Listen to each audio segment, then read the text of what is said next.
ಅರ್ಥ ಮಾಡ್ಕೋಬೇಕು. ಆಮೇಲೆ ನನಗೆ ಒಂದು ಉರಿಯುವ ಶಬರಿ, ವ್ಯಕ್ತ ಮಧ್ಯಕ್ಕೆ ಬಂದು ಉರಿಯುವ ಶಬರಿ. ವ್ಯಕ್ತ ಅಂದ್ರೆ ಏನು ಅಂತಂದ್ರೆ ನಡೆಯಣ್ಣ ಮುಂದೆ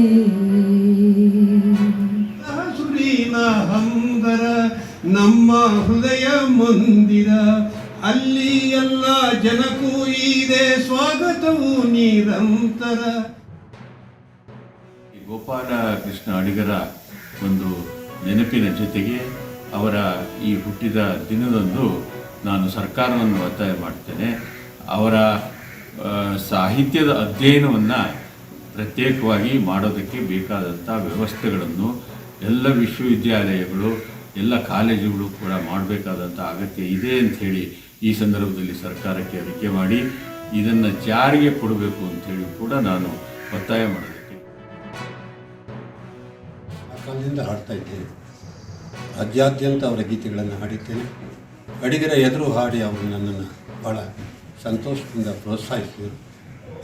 ಅವರ ಶಿಷ್ಯನಾಗಿರೋದು ನನಗೊಂದು ಸೌಭಾಗ್ಯ ಅಂತ ನಾನು ತಿಳ್ಕೊಂಡಿದ್ದೇನೆ.